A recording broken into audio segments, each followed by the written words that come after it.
Welcome to FitBody Lifestyle, the show where we dive deep into the world of fitness, health, business, relationships, and the art of living a balanced life. I'm Jami. And I'm Greg, and we're here to give you the benefit of our experiences in the fitness and bodybuilding industry, the corporate world, running a business, personal development, and building healthy relationships.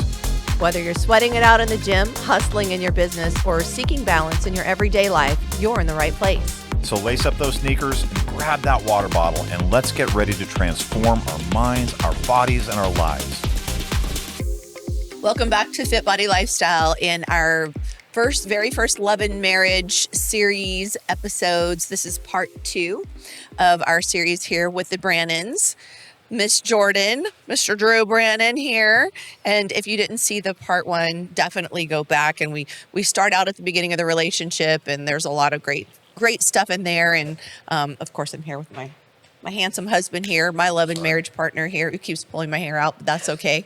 Kind of like it. I like playing your Mama. I like playing with your hair. Good for you, Mama. And that's why she's my partner in crime. Oh my God.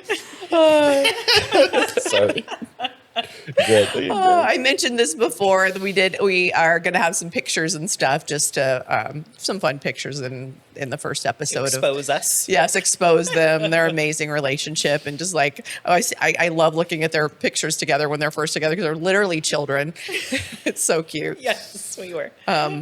So I know today we're going to do it. We'll start by doing our check-in word, because otherwise I'm going to get in big trouble. So who would like to start with their check-in word for this episode? Oh, I got one. You're going to know it. You're going to love it. Hungry. Ooh, yeah. So you should have had a bite of my protein bar between episodes. I guess so. Excited. Curious. In love. In love, that's 2 words. That's 2 words. Loving. Okay, fine. I'll steal Drew's from the last episode. Just trying to be different. Gosh. You can do whatever you want to do, my love. Thank you. Check in words from now on. Yes. Yes. Yep. So I know this is going to be an interesting episode for a lot of our listeners, a lot of people who are, in the competition world, whether you're competed before, or thinking about competing, because we're going to delve into that portion of your relationship. So that's going to be a fun one. But I think we start with, like, how did the decision even happen? Like, where did this idea start? To compete? Yes. So in our last episode, we were talking about our really good friend Dominic. And Dominic was going to school at the time to be a contest prep coach. He was the only one in our cohort that was interested in that. And I had no idea what competing was. We studied under Bill Campbell. So Bill Campbell was the one who was first talking about competing, in class and whatnot. I'm like, what is this? People actually step on stage and show their muscles and get prizes for this, So that was the actual first time I was, introduced to that space. And then we built our gym, and Drew and I really lost ourselves in that process. We literally would work, a full 15-hour day, and then go to the gym, and we did everything ourselves. We opened up a wall, we drywalled it, we laid all the floor, we painted the whole building. Drew and I did, on our own. We had some family. We had some friends. Yes, from just back no home. contractors is what I meant. Official. Help. So we really lost ourselves through that process, eating pizza and Taco Bell and not training and absolutely exhausted. Why are you pointing at me, Mr. Drew Brannon? She wasn't around at that time. No, but it's crazy how because you're saying Taco Bell and pizza, and he's pointing at me. I don't look like you when I eat Taco Bell on the regular, so I got to talk to my parents about my genetics. But well, it also could be the amount. That's true. That's true. We should get Taco Bell on that, today. Oh my gosh. Okay. You're in life season or whatever. Yeah, Anyways, sorry. season. Stay focused. We love Taco Bell. I think Drew's now hungry. Yeah. That's your check-in word. So anyway, we just lost ourselves through that process. So the gym opens up. We have this, beautiful gym. And Dominic was like, I really think you should compete. And I was like, no, I can't do the diet. We joke at the time, I make lasagna. I was making cheesy chicken. Basically all of my dinners were all fat. That's what I loved. Oh, what did you tell me something like how fast you would go out through a jar of, what was it, mayonnaise? Yeah. In how She many would do days? pepperoni, Havarti, mayo sandwiches for lunch. Yeah. And then, dude, I still miss, we need to do it, honey. The Kraft mac and cheese and box Fried of Public chicken. fried chicken for dinner. Publix fried chicken is the bomb. Those are Yeah. the So, days. you know, we had fat bombs every night for dinner, basically. So, you know, Dominic's telling me this. I'm like, no, there's not, like, I could train all day, but I'm not going to follow the diet. And he's like, come on, it'll be easy. Just try it, you know. And so there was several months of this. And then finally I got sick of it. You know, like I just didn't feel good. And, so once I commit to something, I go all in. So once that light switch was flipped, that was it. It was game over.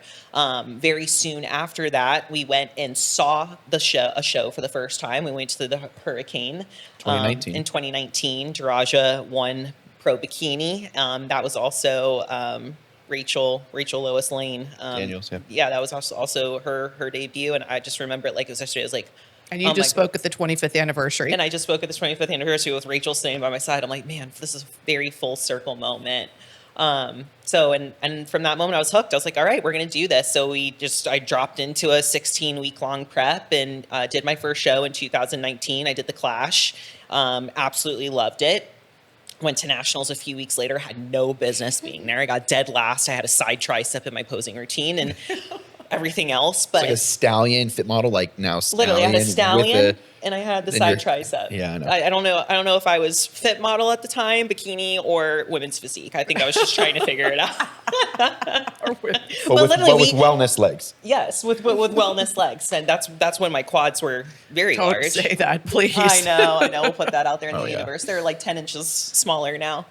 But at that point, you know, it was like, okay, I think I really like this. So now, like, what's the next step? Like, at this point, I had no idea what the Olympia was. I had no idea what a pro card was. I was just like, I really like this. Like, what do we do next?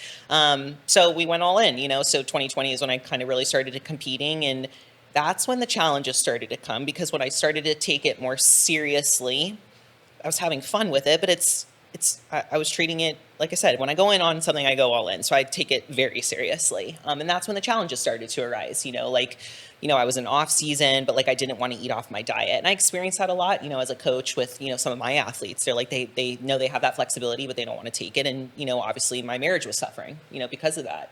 You know, Drew was like, you don't have to be so hard all the time.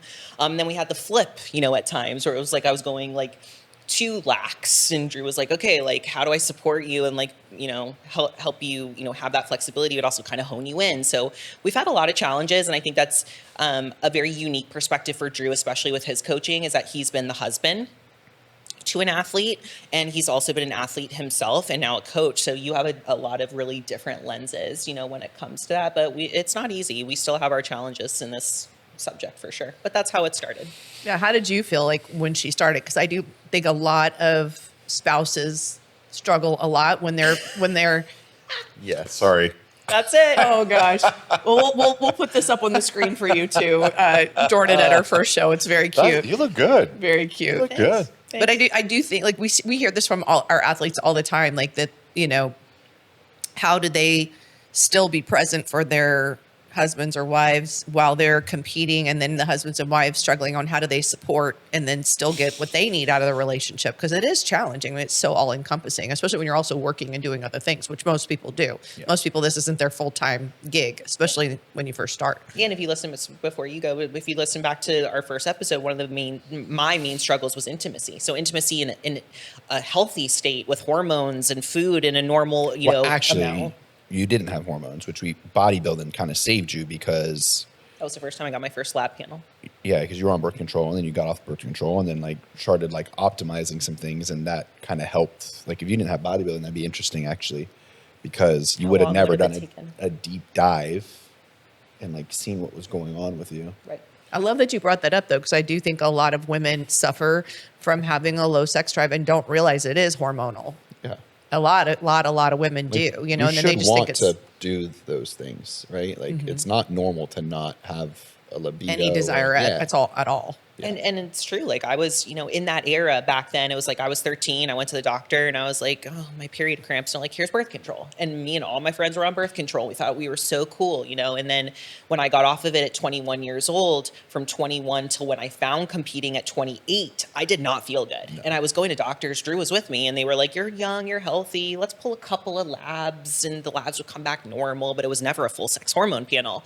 And then when I really got in bodybuilding, that's when I got my first full full lab panel. And the doctor was like, how are you functioning right now? You literally have nothing, like not unreadable on labs. And it was interesting. So then, now all that makes sense. I get on TRT. I feel so much better. But as women, we suppress what we think is normal. Like we're like, oh, like feeling like this is normal. I'm fine. Like it is. I don't think that's just a woman thing, by the way. Okay. I think it's a human thing. Yeah. Where we will deny what you get. So using the Truman Show thing, that I think people get used to what they think is normal, and that becomes their normal instead of asking the question of, is this normal? Absolutely. Well, and sometimes it's such a slow decline that you don't realize it. Yeah. I like to give this 10% over a year. Yeah. 10% over 10-year rule that I give to a lot of athletes. My masters competitors for sure. For sure, it's like if your hormonal profile shifts by 10% in a year, that's not a huge change. So it's like it's subtle, right? It's slowly. Right, you might feel a little something, but it could be. But if 10 years go by and like now, you don't realize how bad you felt. And then when they get optimized on like an HRT, like little progesterone, estrogen, testosterone, whatever they need, they go back in time. Like over 6 weeks, they feel like 10 years. You know what I'm saying? Yeah. And like that's it's the boiling the frog or metaphor, is that you just don't recognize those little tiny shifts. Or we talk about it with the stock market, is that if you look at the stock market on any one day, it's up and down. Yeah. But if you look at it over time, it's just a slow rise or a slow fall. We as humans are the same way, and we are not humans. Man, I learned this as a lawyer. We are not good historians. We are just not. And if it's not written down in your history, you just don't. You're going to get dates wrong. You're going to get symptoms wrong. You're going to get things wrong. The more you can really chart out that history, the better you're going to be at identifying those small changes. Mm-hmm. I do want to go back to one thing that we talked about, which is in the first episode, we talked about how the importance of being in a relationship is being 100-100. And that's true.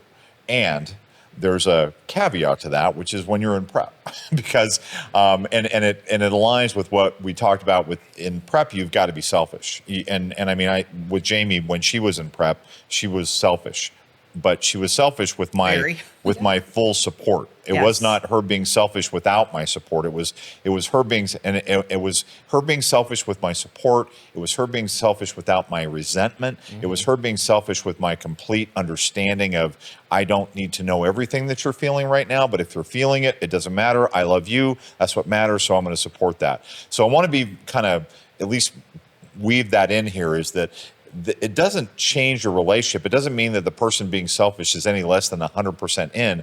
They are just pursuing a goal. And you as the other spouse is why. Yeah, but the partner's got to be on board with this. 100%. That's exactly what the point I'm making is that we see, and Drew has talked about forming a men's support group for our males that support because I will tell you, we see some that do it really well.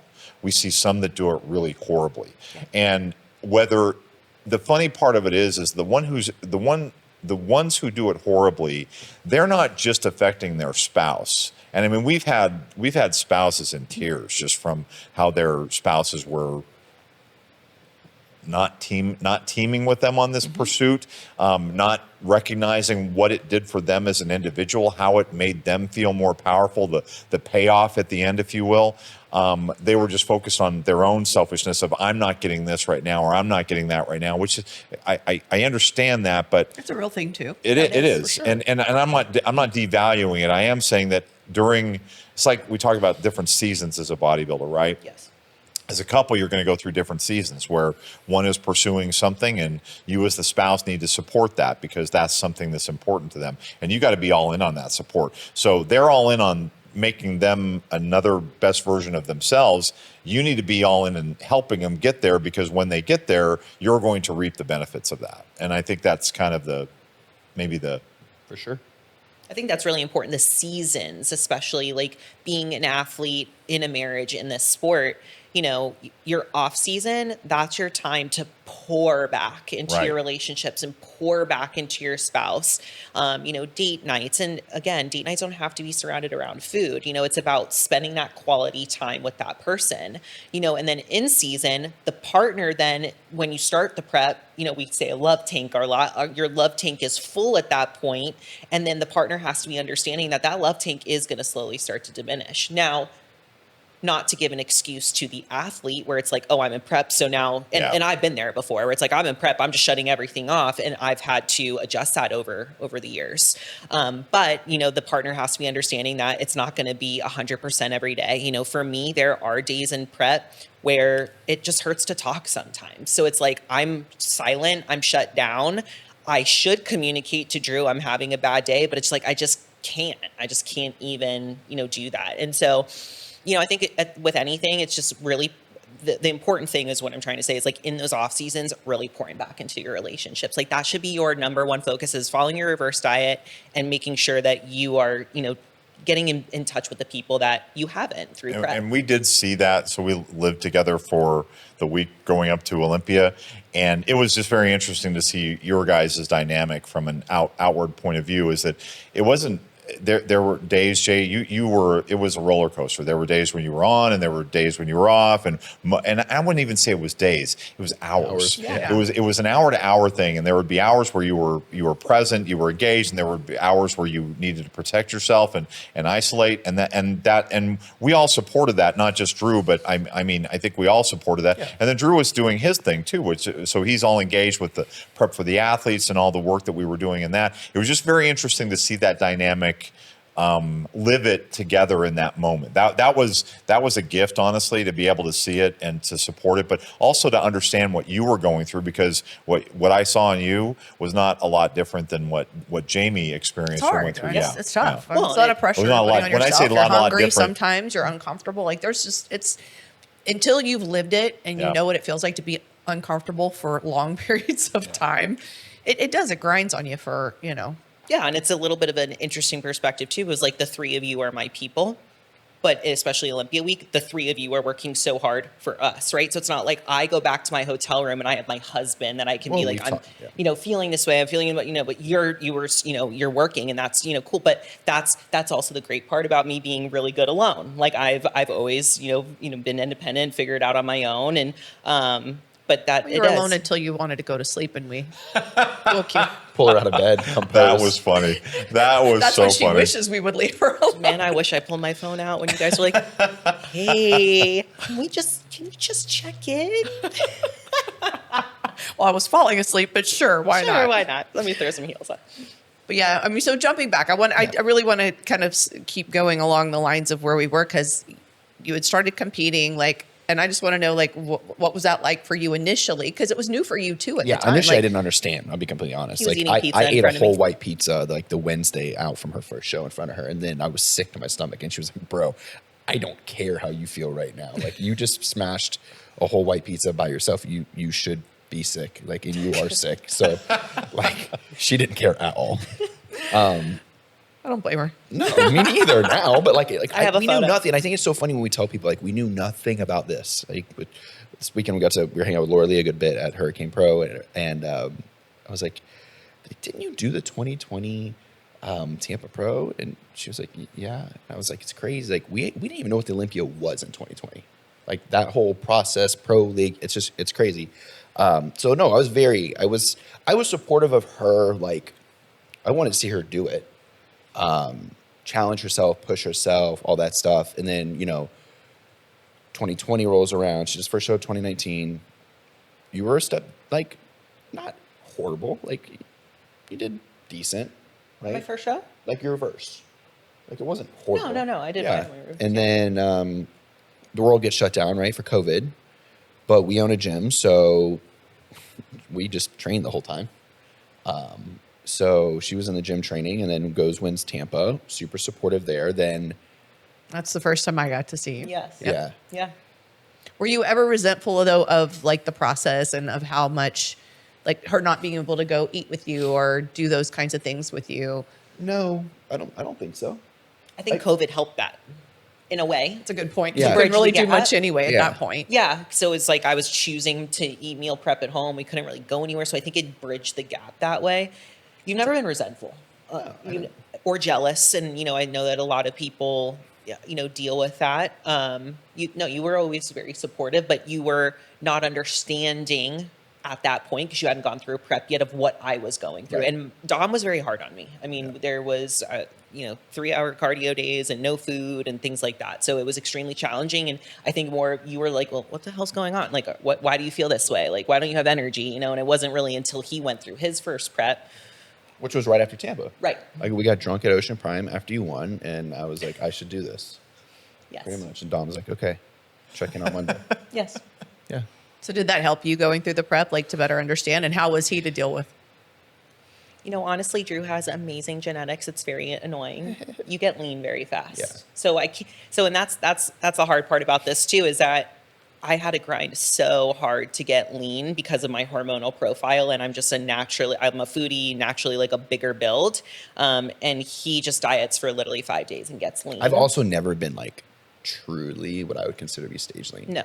Like I've prepped twice now, and neither time do I think would I ever call that being stage lean. Yeah. Like I cheated like my last prep into when I prepped with her for her first. So you were not in crate mode.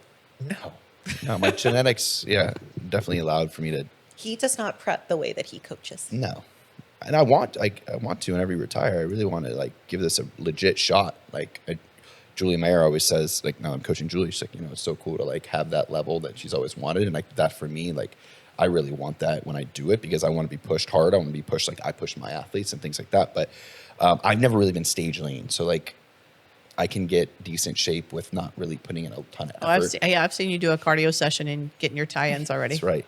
Exactly. But, we did do a show together, the Harbor Classic in 2020, right? Yeah. We will and then never do technically it together did the Olympia again. together. I mean, I was doing Olympia Amateur in 22, and you did true. your first Olympia. Yeah. So what was that like? Like, why would you not do it again together? I think it was for Drew and I, one of us needs to be sharp with For the the businesses. businesses, yeah. And when we're both high strung, we're both emotional, we just can't be level and talk to our staff and, our team and make financial decisions and, the brain fog. One of us has to be on at all times. And the second thing was show day for us was very complicated.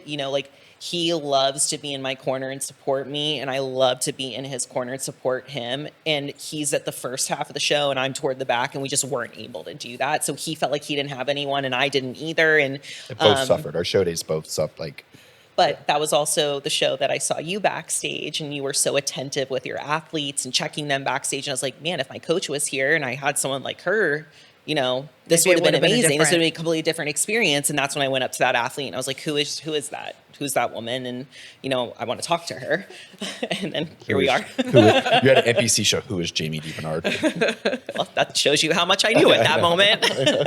Who are you, mama?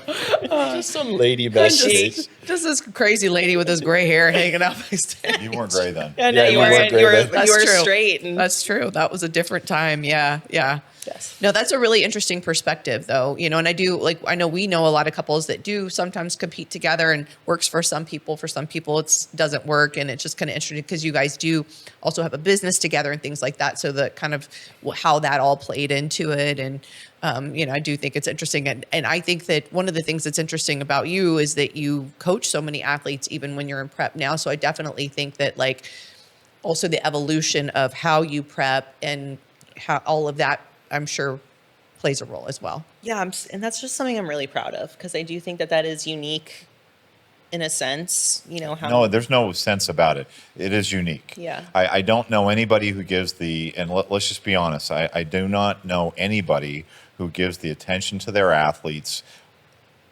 period. Thank you. Other than maybe this one, okay? And I mean, the three of you I would say all of our coaches Yeah, but we're are not competing. What's that? We're not competing. Yeah, we're talking about specifically But being able to do those two things at the same time, But I do think There's really no drop. There's no how drop is off in important. your service. the how is important. So Yeah, but I mean, I've learned a lot from you in that way, watching you and how you manage your roster. And then, also I'm very good with boundaries, so really setting my boundaries and what makes sense. And, I live and die by my schedule, and that's how, I am able to do that. But it definitely has its challenges for sure. So let's talk about that because as you were talking just now, I saw your partner in crime here shaking his head no. So You and I have no boundaries, Jami. Why are you throwing me under the bus? Because We're we're the talking same about human. you right now. We're the same human being. You are. It's true. Yeah, So- they are the same human. It is true. But how does that work in your relationship when you're, and honestly, like you inspire me in that way. And I know that we're working to be more like you in that way because it's true. It is important for all of us, for us to have our own personal, like, sanity and time and whatever, and also for our relationship. So Well, and that's like, the how problem, right? And like for Jay, like, Jay's done with her work day by like 3:00, and like she's trained cardio. She's been done what she needs to do, be an Olympian and professional by 3:00. And like, you and I are still in our PJs trying to figure out like where we're at in our. Do I brush my teeth today? You know or what I'm not? saying? Like, so it gets hard because, we're still thinking about brushing our teeth. but it's hard to then connect with her, right? So now when she's in off season and this life season right now, and it's like, it's 4:00. The other, Tuesday, whatever, we close your ears, but decided like grill a steak and drink a bottle of wine at like starting at 5:00. I'm still trying to get my day like wrapped up, but because I'm not as proficient and direct with my athletes as she is in setting those boundaries, if you're not checking on time and you're Jordan's athlete, like, hey, sorry, like you have to respect me and my time, and I have a system. If you don't like it, like, I'm not the that's coach it. for you. I'm not the coach for you, and like to this day, like I'll have 5 or 6 people every single day of my check-ins that they don't necessarily respect that. And it's hard because like I still want to provide that service, but then at the same time, it's like my life and my relationships suffer, and it makes it difficult to then reconnect with my wife, who's practically been at prep since last year's Olympia. She stayed tight, submitted for Arnold, then Arnold, Pitt, Got through Christmas couple and you started shows, prepping. so like Yeah, that was a full year. Yeah. for her and I, like now this is a good time to, be able to connect and do the things that we've been talking about wanting to do and really enjoying Scottsdale and things like that. But it's hard when I don't set my boundaries, and then she's like, okay, well, like she's ready to have fun and go do things, and she's not waiting on me, and it's tough. Yeah. And that works when she's in prep, right? Because she's tired. So if I get done at 8:00 at night, it's no big deal. She's doing recovery and. But that does beg a question. So, you guys get into a mode of operation and habit building when, she's in prep and you're building habits around the way that you're approaching things, and then there's that pivot into, okay, now she's not in that mode, but I'm still in the same mode. So then how do I pivot, or do I pivot, or do I need to change is it a wholesale change, or is it episodic change? And those are difficult questions to ask. I think that's when it exposes him and like where his boundaries need to be laid. Yeah. And I think for him, it's those learning moments. I think something that really helped us this past year with me being in prep so long is one boundary that you have made and that you have very much well committed to, and you talk about on your consult calls, is on Sunday. We only work from the time that we wake up, we're at a hotel, to the moment we get home. But once we get home, we shut it down. So we'll work through the plane, the travel home, but once we get home, we shut it down for the rest of the day. So that gives us a moment to connect and talk and, go have a free meal if we can, or whatever that looks like. So that really helped us through prep. But right now we're in this really interesting moment where, our schedules are the same, but now we are allowed more opportunity to spend time with each other. And it is hard. It is hard where you go through a year of allowing people to check in late and you're okay with that and you let it slip and you let it slide. And now it's like, damn, it is 5:00 and I have 3 more check-ins that were due, that were late today. And it's like, what's the choice that I make now? Do I do what I always do, and do I respond back to the athlete, or do I take the moment to spend And time it with gets my muddy wife? it gets muddy for the athlete too, right? Because Yeah. it's like, oh, now all of a sudden, you're.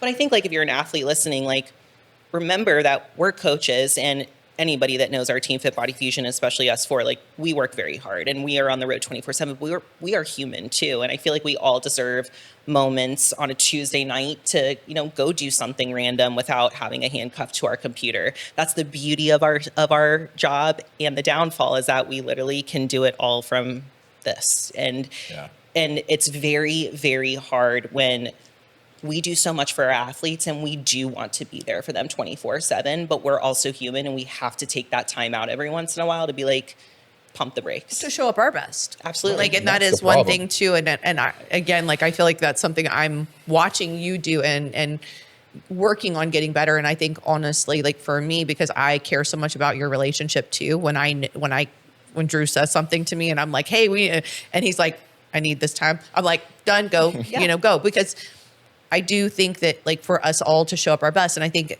everybody can relate to this, to show up your best at anything you do, you have to be able to give attention to the things that matter in your life. And, I know I can, because I'm so driven, I can very easily just completely disregard myself, my health, my sleep hygiene, my relationships. And then there comes a point where you can do that for so long and then you start to break and then it starts to affect everything and the dominoes start to fall. So, I think there's a great lesson in that for sure. Yeah, even like outside of like me being an athlete and having all these things, like you guys coach 24/7 and it's very easy to get lost in that deep black hole of waking up, immediately opening up the computer. Man, it's already 2:00. I haven't brushed my teeth and I still have, you just get into those holes. And before you know it, it's been weeks and you haven't looked at your partner and said, how are you? I love you. Right. But you don't even realize. And that there's been lots of moments for us where Drew's looked at me, he's like, when's the last time you kissed me? And I'm like, can't even remember. That's a problem. I just do it at the Tim Gardner 25th anniversary. But I think this point's also really fresh for us too, because like, you know. I know. Are you going to do your, what is it? IYK. Okay, sorry. Go ahead, Drew. I was just saying, like, this conversation and point's really fresh for us because we come off, like, arguably Tuesday of Olympia through us getting home from Hurricane. I know I did not sleep a single night for more than 4 hours. No. Right? So we're talking 7, 14, like 12-ish days.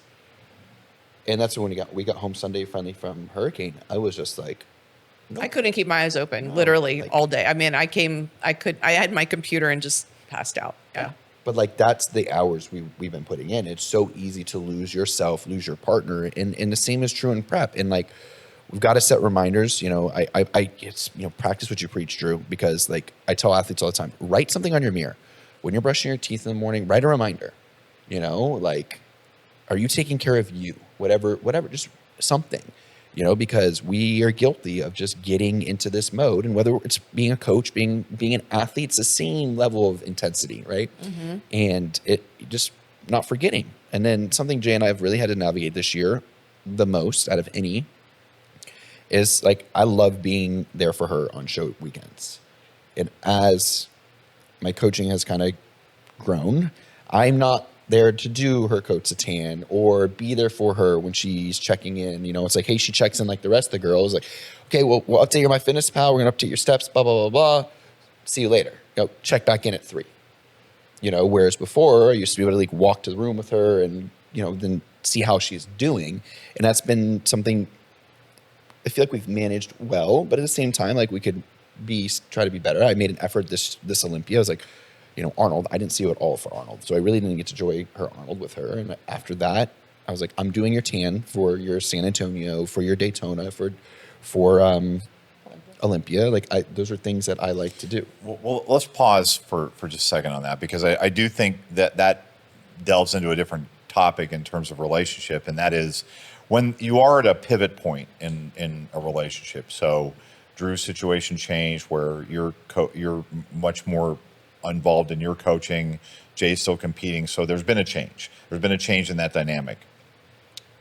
Taking a moment to just communicate that change and observe, and it's hard because when you're going and you're in survival mode, and you're just thinking, can I get maybe 3 hours of sleep tonight or 4 hours of sleep?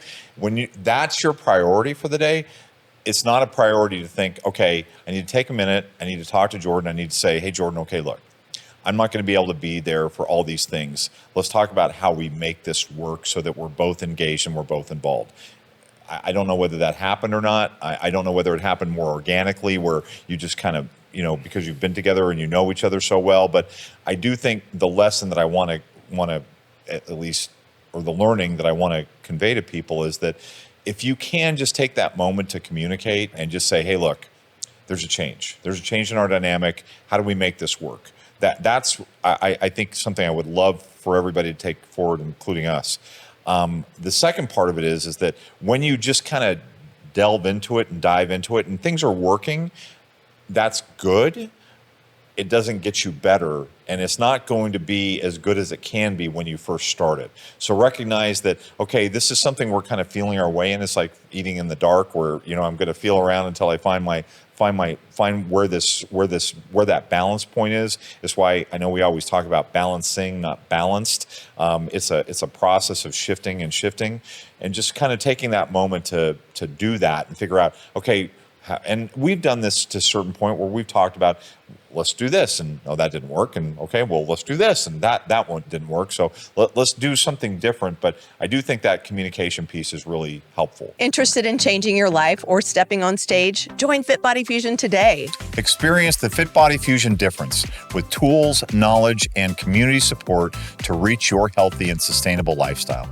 We guide thousands on their fitness journeys, from seasoned athletes to those who are simply seeking a healthier life. Our expert coaches provide personalized plans and unwavering support, empowering you to thrive.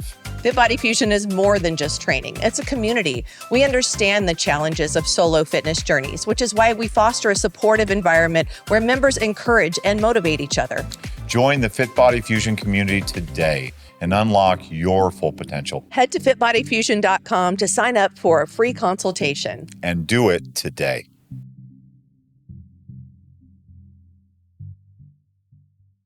No, and absolutely. When you're talking, I'm thinking about the song. So a few weeks before the Olympia, song started playing in the car. I think it's called 75% or 85%. 85%. And so Drew's always been the type that's been very communicative and making sure he tells me I love you, and very intimate and things like that. And then I've been good with not having any of that, or even not reciprocating it. But I've noticed that I've changed a lot. Like, I expect those things now. I want him to tell me he loves me. I want him to kiss my forehead randomly when I'm working in the middle of the day. And as he's gotten busier with work, those things have diminished. And there was a song that was playing in the car and was talking about that, about how the person was, saying, you're only going 85% on me. Where's the other 15? And I started to cry in the car, and I was like, this is exactly how I feel right now. So I sent the song to Drew, and he was like, wow. And then we sat down and had a conversation. I was like, I want to feel like you love me. And I've never asked you for these things. I've never asked you to make sure that you kiss me or tell me you love me or make an effort to plan something. I was like, but now you're not doing those things, and I don't feel loved. And he was like, I needed to hear that. And then ever since that moment, he's definitely stepped up. But that was probably a shocker for you. Sure. It was a huge shift. And it's something that's new for me this year that I didn't know I needed to communicate until I was in the car crying. And I was like, I'm missing something, and I need to call my partner and express this to them so that they can fill in that gap. I love that you let yourself also get to the point where you realize how important that was to you, because you told yourself the story before that it didn't matter. Important. Right. Yeah. That's really cool. Well, and it was scary. When I told you, Jami knows my side of the story. I think Greg was there, when about the song, when you had posted on Instagram, and you're like, I feel this one or something. And I listened to the lyrics, and I was like, oh, damn, that's deep, and you're asking for something, and it's something I've always asked you for in our relationship, right? But that just goes to show, the work you've done, even with Katie this year, when you hired Katie as Katie's my intimacy coach. Yeah. So and how that really elevated for you, and finding more things that you enjoy and need out of our relationship. And it goes back to communication. Her listen to the song, process the song, and then bringing it up to me is. Well, and let me ask that question. So you posted on Instagram, right? I did. And I remember you talking about it. If you had a do-over, would you still do it that way? If I had a do-over, would I still do it that way? Probably not, because I understood his perspective. So basically he reached out and he was like, that's probably not good. It's probably showing signs that something's wrong. And I was like, well, I'm hearkening back to our last episode where you talked about the post you did. So if you didn't hear that episode, go back. There was another Instagram post that. Well, that's what I was going to say about it. And this is the hard part of where we're kind of at, I feel like now, is I think for her posting that for me to see, she knows that that's going to get my attention. The unfortunate part is she now has a following and the optics. Like, so for me, like trying to protect, and trust me, we have discussions about this regularly about the content and YouTube, and How much you're Jay putting wants out to in the world. give anything and everything, and I know it's for the most sincere reasons, but unfortunately, I struggle with some of it. Not from a jealousy perspective, nothing No. like that. It's just, How much you're disclosing. yeah, I mean, everything. Well, people people's spin view- things, and well, it's yeah, not people's fun. view of you Yeah, is not shaped by you. It's shaped by what you post. Their perception And, yeah, of Correct. yeah. what So, you like, post, because people can read into. Yeah. And that's it. And you know how words are taken and spun and telephone game, and you know that's so. My first thing is like I want that off Instagram for that reason. But no, we need to sit down and have a conversation. Like I love it from that aspect. Like, sure, babe. Like let's figure out how you're feeling. What I need to do. You know, we went to. Do you want to go to Sedona right after We that or went to something? Sedona, right. We had a great time at the pool. Just completely like hashed it out. We spent like 20, 30 minutes just talking about it. I need to hear some things. You know. So in that way, like she knows if she posts it on Instagram or whatever, like I'm gonna see it and like it's gonna hit me in the heart. The hard part is then like what are the optics of everybody else's Well, opinion? the hard part, I would expand that. The hard part is not just the optics, but the hard part is that you as the communicator wanting to communicate something to him, but doing it kind of through inference, right? Is that Jay doesn't. But see, the problem with Jay, it's not a Okay. problem. But like she doesn't do it. That's not in her. That's not a conscious decision by her. Correct. Like it wasn't like Jay's I'm gonna not post this cerebral to, and like, yeah. oh, if I move this chest piece here, and then where are they gonna? Okay, so then they're gonna move this pawn here. Oh, okay, like No, that's you. that's me. Where she do listens it to a out of song and emotion. she's like, she didn't realize you didn't even realize the lyrics. Yes, I did. I don't think so. Not to the magnitude. Yes, I did. Okay. Well, I think it is interesting, and this really kind of goes into this topic. put your of hands in your when pocket you like that. are- That's- when you are more in the public eye, that does now add a whole nother layer. Because I mean, we talked about kind of that evolution of you competing, and then how do you support then you competing, and how do you guys work together on that, and then you're both coaching. Like there's all these things that evolve. And I mean, this is life, right? Like relationships evolve. So now there's the fact that you're both pretty public right now. I mean, there's a lot of eyeballs, attention. You know, we know in this industry, people like to talk, you know, whether it be positive things or negative things. And, you know, I think that was one of the things that we talked about even coming together to do this episode, and how open you guys have been willing to be and like come to the table with it. Cause I do think like sometimes it's good just in this kind of form where people get a chance to kind of know, like, you know, we all have struggles, we all have challenges and things like that. But I do think like sometimes when there's that moment post and then people want to read what they want to read. So there's kind of like those two sides to it. I guess I would just say for people that are watching, like, try not to jump to conclusions when you see things and go to the extreme with things. But I mean, we know that's, it's human nature. I have always said that every text that you send to somebody is always subject to the emotional state of the person that receives it at that moment. Instagram is no different. People It's will just to see the difference is it's to the masses. That's right. People will see that post, and wherever they are at in that moment will shape their perspective of whatever it is that's posted. And fortunately, or fortunately, whatever you want to call it, they will run with that. Yeah. And some people, it confirms what I always was thinking, or it's or whatever, or I'm feeling this in my own relationship, and wow, that's there. Wow, what's going on? Whatever. People will just form their own opinions, and it's one thing, Drew. I know you and I have had some conversation. We've all had some conversations about critical thinking. Is that people feel something or have a perspective of something, and that's it. They don't dig deeper into why am I feeling that way, or what is this, and the benefit of the doubt aspect of it. People just don't. I don't think most people give other people the benefit of the doubt at all. And I'm struggling with that a lot right now. You know, it's like when I started this sport, I am definitely not the same woman I am when I started in 2019.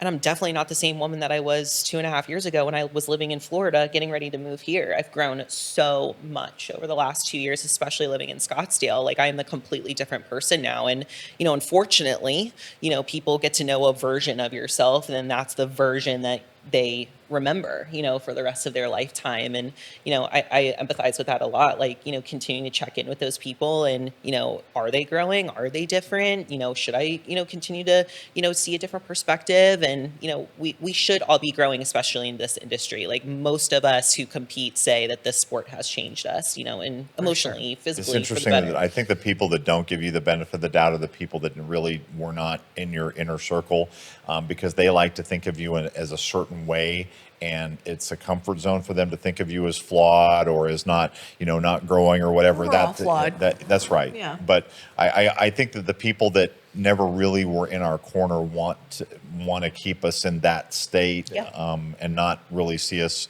grow or progress. And then when we do grow or progress, they don't want to acknowledge that growth or progress, because it's a deviation from where they are comfortable with you. Right.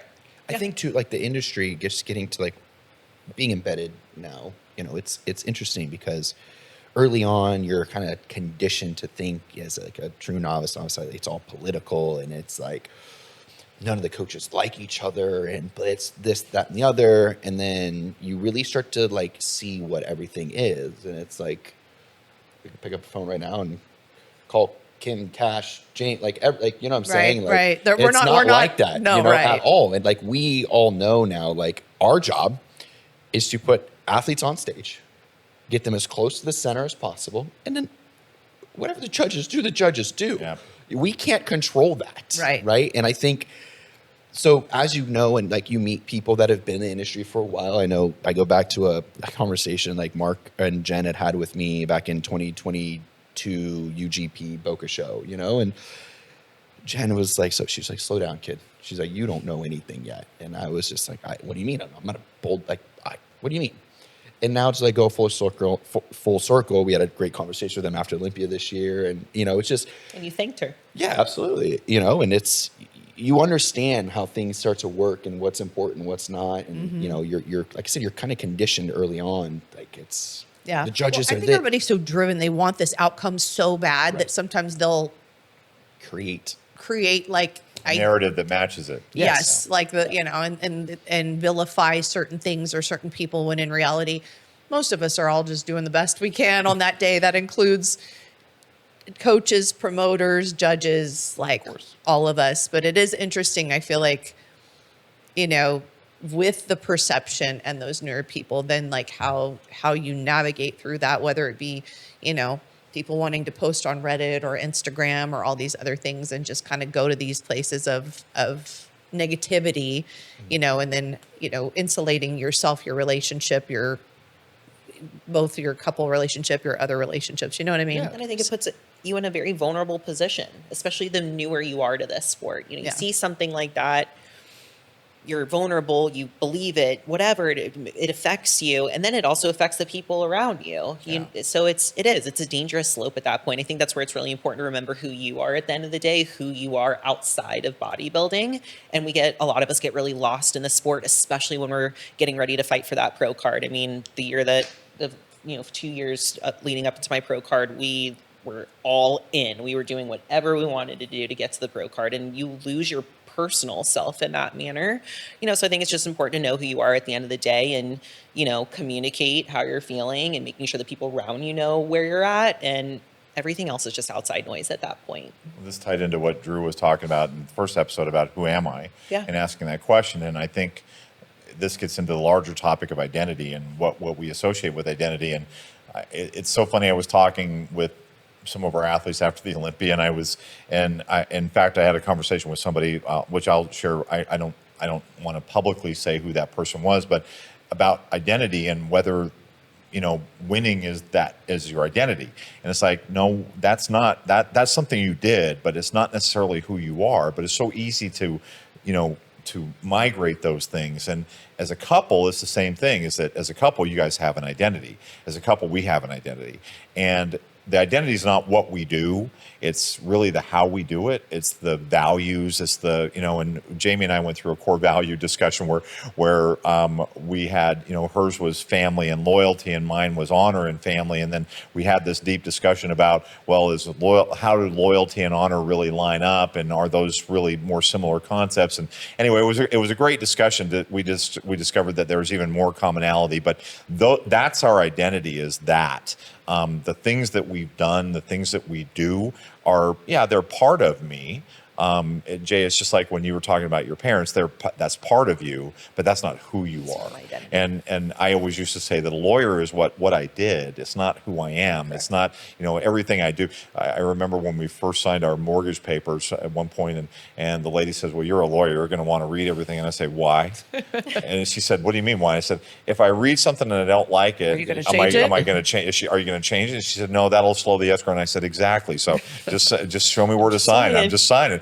And it wasn't quiet resolve. It was just, look, I know enough about the contracts and everything.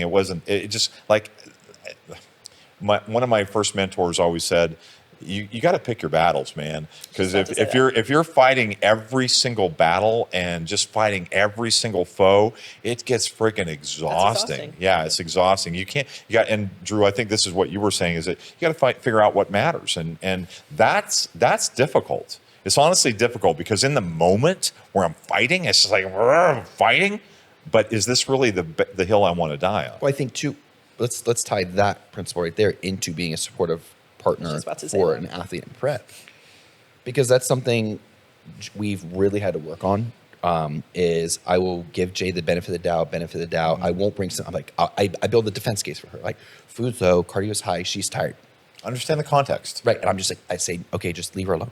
And then like I can do that for like 2, 3, 4 weeks. And then finally I'm like, damn, like I'm struggling. Like I need to. But then now like 2, 3, 4 weeks went by. So now we're even closer to stage. So then I'm like, nope. Now we're 2 weeks out. Why you're not going to sabotage your prep. Just, you got this. Just stay deep, like stay hard. You don't need to bring this up. Well, then she gets off stage. And I'm like, hey, sit down. 10 weeks worth of Legions 2024. I remember that. Like, why couldn't you just hang out with me in my room in between prejudging the finals? You are not, because finals hadn't happened yet. Nope. But I needed her to hear how I felt, regardless of her winning or not. And I felt like, I mean, I think for you as an athlete, that was your turning point show for you, for me to be completely vocal with you and open with you on how I felt you were treating this, And I'm like, either you want to be a top athlete, act like one. If not, like, I love my partner. Like, we can still coach, but you don't need to compete. Like, this whole half in, half out thing was just not good for me and what I thought, she was doing for herself. But back to the point of like, then she gets off stage, I would just unload on her. Right. And like so many times the husbands, the fiancés, the boyfriend, it's like, okay, so I got a reservation Sunday night, Monday night, Tuesday night. And it's like, they're trying to make up for all this lost time. And then it gets really difficult for the athlete to kind of manage how they're feeling post-show and hunger signals and things like that. And it's all that to say, like, we've done it. Like, Jane, we get that. We understand. It just comes down to communicating and not, in my opinion, waiting till the end and just like unloading on your person that's competing. And we've gotten a lot better. I think this year we did really well. I mean, you're very good at that. And I know that you've defended and put yourself on the back burner a lot. And I also think that there's a lot of spouses that don't wait. They put it right in the moment. They do not care if their spouse is a week out, 6 weeks. They're unloading how they feel at that moment, right, wrong, or indifferent. That's up to the people in their marriage and how they work. But I was going to ask if you would do it the same way in retrospect. And would you have wanted it done? Was that effective, or would you have rathered him tell you through? I think at this point, as of today, our marriage is in such a better spot than it even was then, that I think we would be able to have a conversation on the spot and not it be so emotional. I guess the issue is like we had issues with intimacy even without prep, right? So like now at least, she's a few weeks out. I can go like, whatever. Is this you giving some insight on the podcast? Just be careful. No, he would say about my YouTube channel. no, I'm just saying like where you struggle with intimacy in our relationship and even in an off season, it made it even harder than to go through being in and out of prep because it's the same. What are you defending? It's the same, right?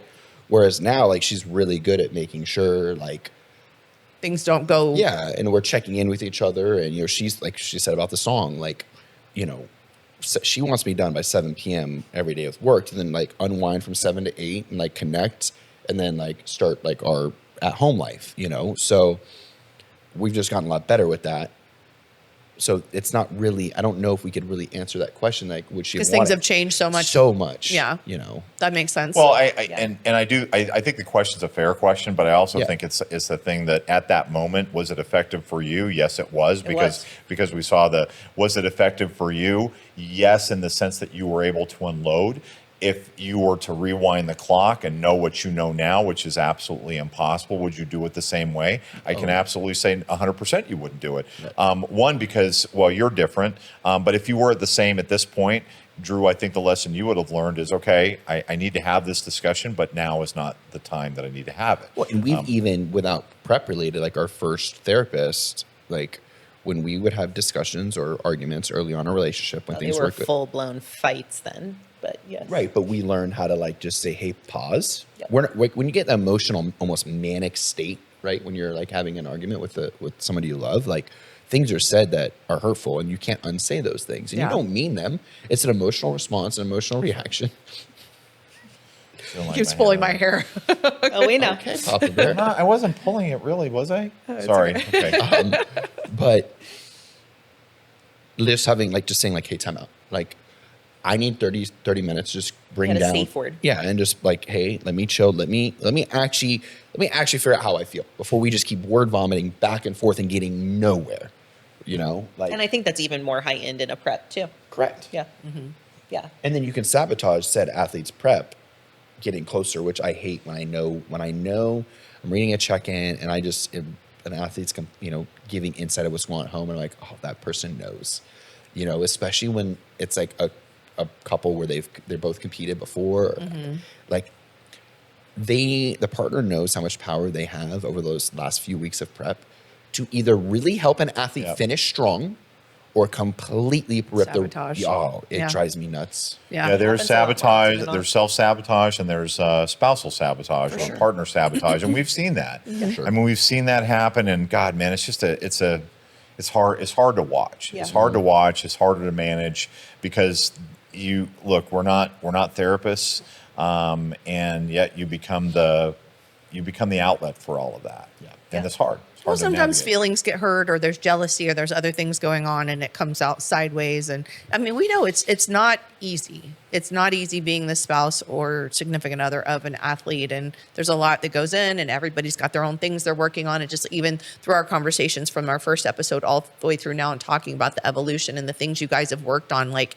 You're not like you keep saying, Jordan, like, I'm not the person today that I was even 2 years ago, or certainly when you guys met, because you guys have been together for a really long time. So just interesting, you know, everybody's coming at it from their own perspective and protecting their own feelings and needs. And, you know, it takes a lot of work to evolve into that place where you can truly be supportive and not intentionally or unintentionally sabotage things and, you know, put your own. Prep will expose cracks in a relationship. For sure. You know, romantic, friendships, mom Everything. and dad, like a family, like you know, and Well, I'm going to say this, and we're over time or at time, whatever.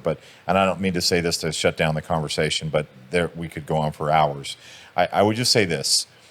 I remember long ago somebody saying, "Marriage is hard. Marriage is work."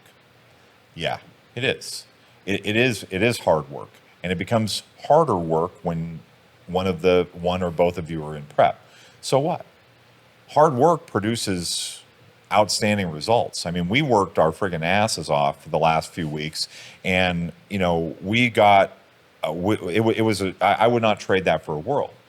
I would not trade the work that we put in our relationship for anything. It's been friggin' hard, but Yeah, so everything worth so having. rewarding, That's yeah. right. Everything worth having is worth working for. And so, yeah, you're right. It does expose cracks in relationship, which is good. Then we can work on these Right. things. Opportunities to That's get right. even better. Yeah. And that's whether you want to tie that into the 1% better or evolving as a couple. But what we can absolutely say, I think, and we can all agree on several. Well, we've all agreed on a lot of things. But yes, marriage is work. Relationships is work. So what? Yep. It's worth it. Just to say that it's work without talking about what you can experience when things are clicking, and they're not going to click every moment of every day. That's not reality, folks. That just isn't real. And in those moments where it does, it will sustain you. And in the moments where it doesn't, you can get through it because it's a right now, not forever. And that's part of what love and marriage is all about. Yeah. Well, I know one other thing you and I had talking about is the interesting dynamic of me coaching Jordan. Oh, yeah. While you're still playing a big role in that, and kind of how, because I think it's been a really cool and interesting opportunity for interaction between all of us, because I have a lot of respect, obviously, for you and your thoughts and your ideas. And you also see her a lot more frequently than I do. So, it's kind of been interesting, being able to collaborate. And then she, our goal always making sure we're putting her first, and, but then also From the athlete's perspective, I feel like the luckiest athlete in the world, having both of you in my corner. Truly, it's I can rely on him for emotional stuff, but also there's some moments I don't want to call him and I just call you. And, obviously both of you are amazing at what you do, professionally and whatnot. So it is. And I think it's been some trial and error. It has not always been easy, but most of the time it's I'm getting hit on all ends, and that really excelled me this year as an athlete. Obviously after that conversation at Legions, maybe not the best timing, but it was the turning point for me.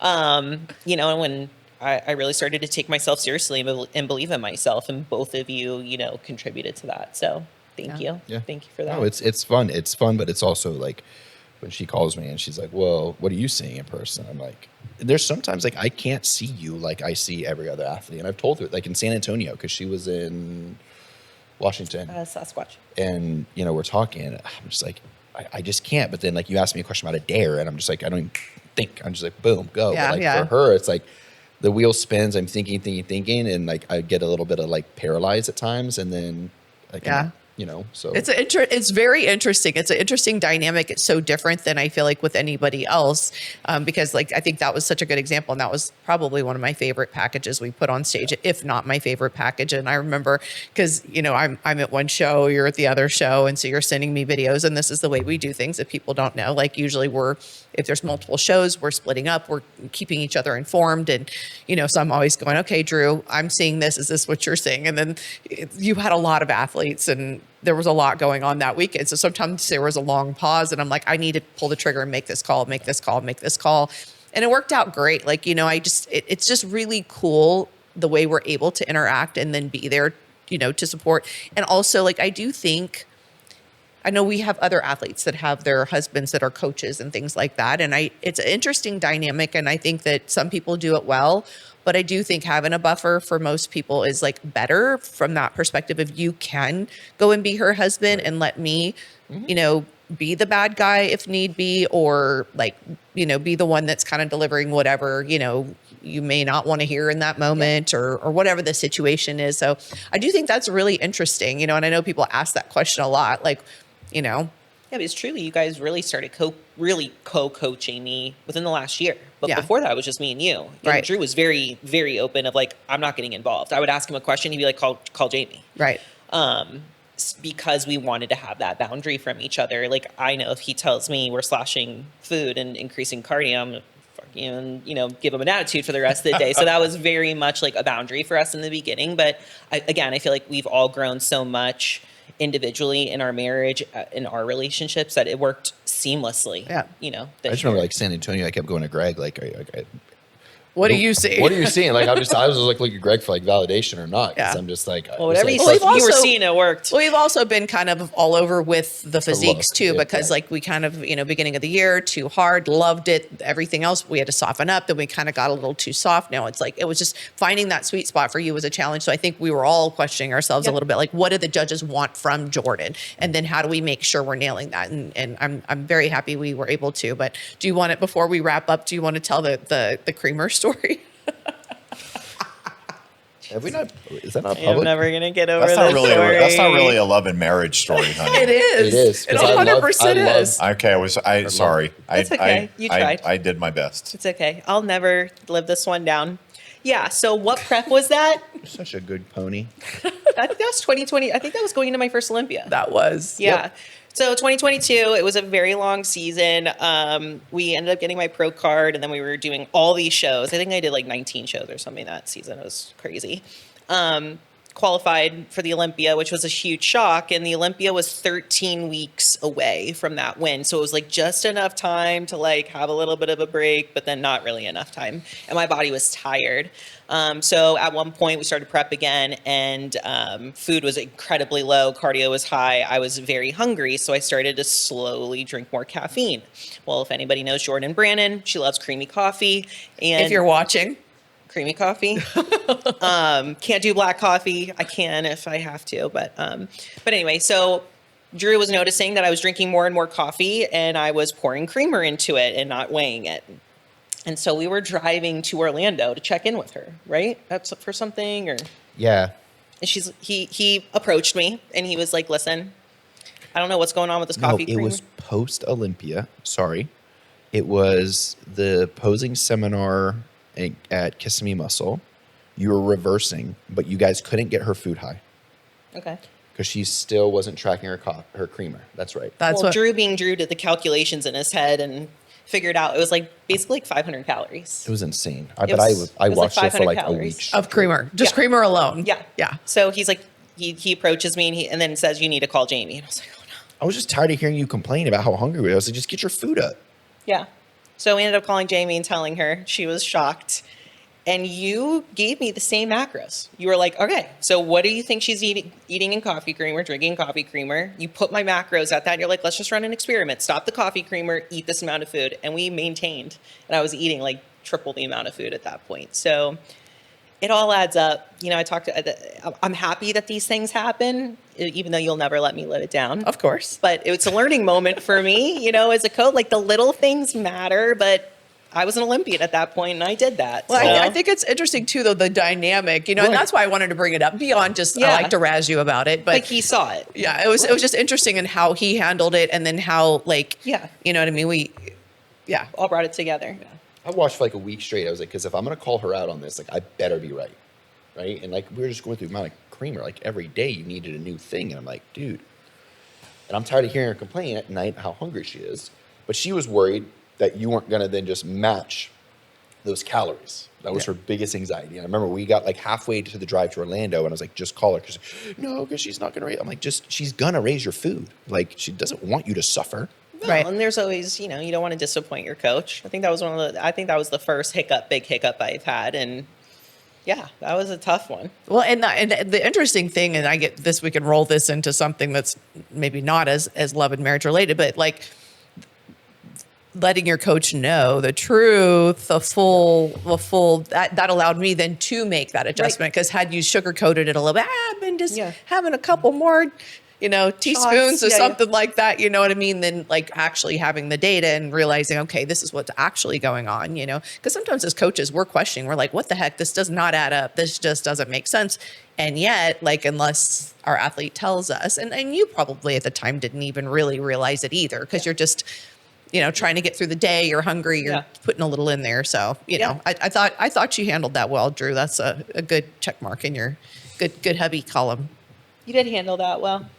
Nice job. You still get upset with me about creamer, though. It's still a battle. The coffee creamer is still a battle, but I did it. We handled it perfect in Olympia. And you brought a fantastic look to San Antonio, Daytona, and Olympia, and it's because I tracked my coffee creamer. Mic drop. Mic drop. More than that, but Okay, yes. so what's your checkout words? Grateful. Blessed. Happy. I'm gonna chime on with the grateful. That was what I was thinking about. So yeah. Stop copying me. And you, I'm sorry. I like to copy you. You're worth copying. I copy you all the time. Greatest form of flattery. And if you are grateful, then like, comment, subscribe, leave your reviews, and help us provide this content. We hope you enjoyed these 2 episodes of Love and Marriage, and we'll do some fusion hacks alongside of them with some little helpful hints. And beyond that, remember the 4 B's. Be good to yourself. Be good to each other. Be safe. Be kind. You guys reversed that. Okay, I like That it. was I love cute. it. I love it. All right, everybody, take care. Thank you for tuning in to FitBody Lifestyle. We hope today's episode has left you feeling motivated and equipped to tackle your fitness goals, business challenges, and the daily dance of life. Remember to value progress over perfection. Life's tough enough alone. Find the chosen family around you to help you along the way. If you enjoyed today's episode, we'd really appreciate it if you would subscribe and leave us a review on your favorite streaming platform. And don't forget to follow us on Instagram at FitBodyFusion.